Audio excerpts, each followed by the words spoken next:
Busy lang po kanina. Napadaan po ako ngayon. Ngayong adlaw, Bisaya ko mo? Ako rin, Bisaya ko na waray porta. Unang-una, nagpapasalamat po ako sa inyong tulong sa akin noong nakaraang eleksyon. For making me number 2 sa Eastern Samar, number 3 sa number 1 sa buong Pilipinas. At sa pangalawang pagkakataon na maging senador po ulit. Maraming salamat po sa inyo lahat. Of course, Mayor Christine Cardona, palapakan natin. Ma'am, imbitahan ako. Thank you po. Naimbitahan po ako ngayon sa Bungabong, Oriental Mindoro sa taas. Nung nabalitaan ko, nandito rin po kayo.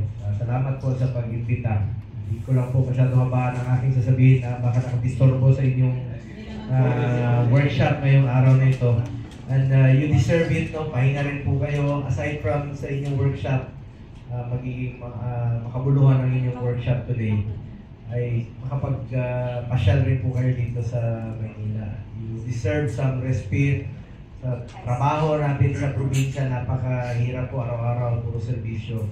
Relax rin po muna kayo. So bakit? Isang beses lang tayo nadaan sa mundong ito. So, pahinga rin po kayo at mag-enjoy sa mag-iikot rin po dito sa Manila. Maganda po ang Pilipinas. Ganda rin po ng Eastern Samar. I've been there sa Eastern Samar many times. Sa po ako na napunta rin po doon. At gusto ko lang pong pasalamatan Mayor Christine Cardona, Vice Mayor Johnny Contrada, dito si Vice Mayor. Anak ko rin, Vice Mayor po ng isang bayan sa Oriental. Si lawyer po yung anak ko. Siya yung valedictorian ng School of Law dito sa Manila. Summa cum laude sa Lasal noong 2019. Si lawyer na. At Councilor Nick Godoy, dito si Councilor Blair, Councilor Christian Ray Boco. Councilor Christian rin yung anak ko, yung sabi ko si Pilo yan. Mababait yung mga Christian, parang Christopher din. Councilor Raynon Gunda, Councilor Richie Borino, Councilor Melanie Bocar, Councilor Marilyn Jose, Councilor Jesus Buab, Councilor Mila Gabilo. Gobilo. Uy, pizza tayo. Go. Ako pala, go. ABC President Francis Calcita, Councilor Antonio Bormate, sa lahat ng department heads nandito po. Magandang hapon sa inyong lahat, no? Mahupay nga adlaw ang inyong tanan. Thank you sa pag-imbita at gusto ko lang short reporting lang po sa inyo. Short report lang. Bilang chairman ng Committee on Health, Sport and Youth, bilang inyong senador sa 6 na taon, I have authored 19 laws. I have principally sponsored 94 laws na pala. Nadadagdagan yung parati, including yung upgrade ng mga hospitals. At I have co-authored and co-sponsored 191 laws. At wala po akong absent sa Senado, kaya mamadali po ako umuwi ngayon. Dahil napakahalagang araw rin po kayo sa amin. Mahalagang tatalakayin po ngayong araw na ito. Chairman po ako ng Committee on Health. Tatlo po ang aking naging prioridad: Malasakit Center, Super Health Center, at Regional Specialty Center.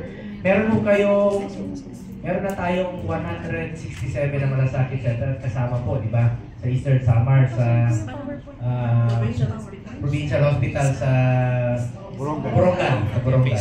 At sa punta kayo ng Leyte, may dalawang Malasakit Center doon.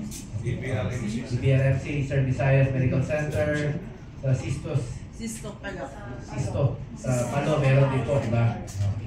Meron din po Malasakit Center doon. Punta kayo ng Ormoc, meron. Punta kayo ng Samar, meron. Punta kayo ng dito sa Northern Samar, meron din pong Malasakit Center.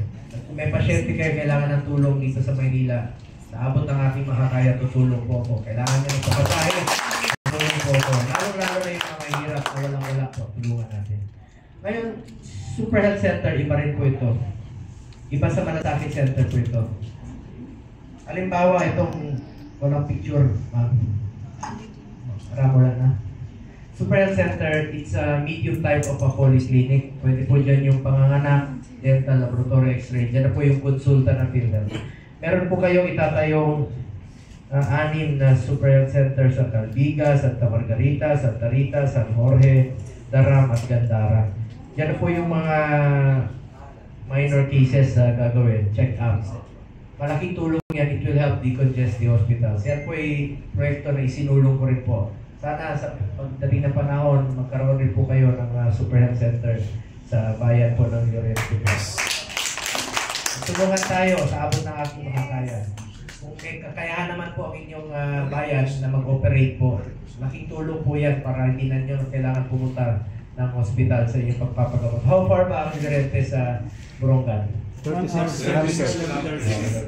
It will help decongest the hospital. Minor cases, yan po ay sinusulong ko. Diyan na po yung konsulta ng PhilHealth. Kaya tinututukan ko po itong PhilHealth para sa Pilipino.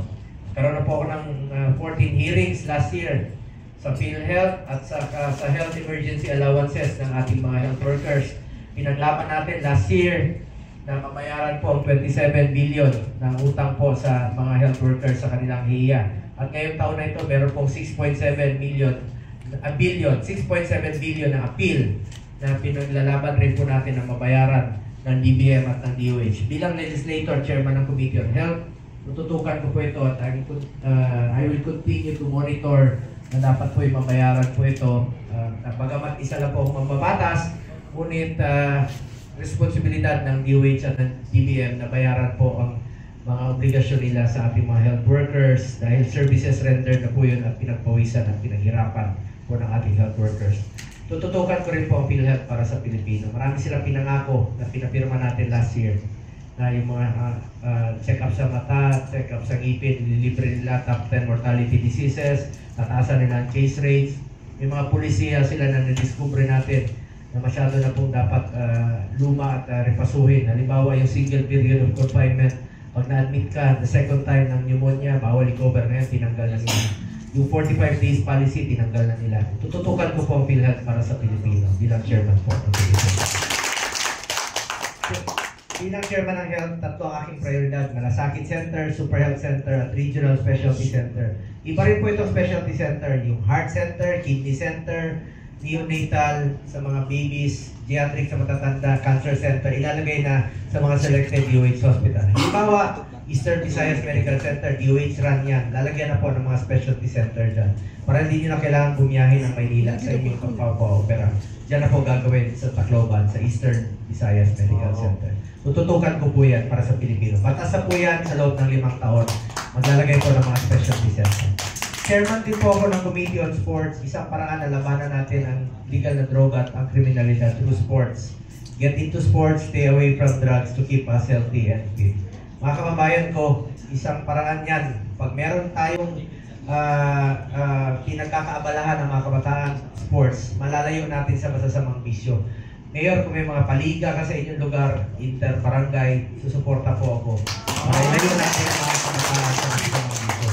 Ma'am Ram, lista lang po, Ma'am Pam. Kasi, tsaka yung, yung slice pizza na.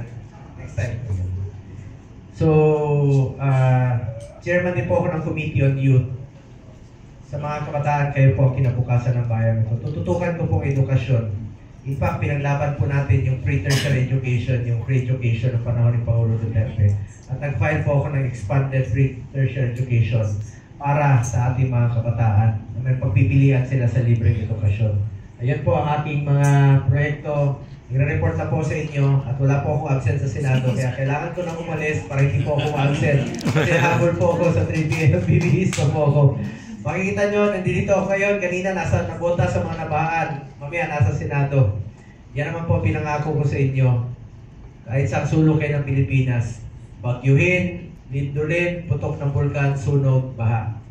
Basta kaya ng panahon ko, pupuntahan ko po kayo. Dahil bisyo ko po ang magserbisyo sa ating mga kababayan. Salamat sa tiwala at tandaan po natin, isang beses lang tayo dadaan sa mundong ito. Kung ano pong kabutihan o tulong na pwede natin gawin sa ating kapwa, gawin na po natin ngayon dahil hindi na tayo babalik sa mundong ito. Ako po ang inyong Senator Kuya Bongo, patuloy na magsaserbisyo sa inyo lahat. Ako po ay naniniwala na ang serbisyo po sa tao, serbisyo po yan. sa Diyos. Salamat! Buhay kayo, Mayor, sa lahat po ng mga kababayan ko sa Llorente, Eastern, Samar. Salamat. God bless us all. Thank you.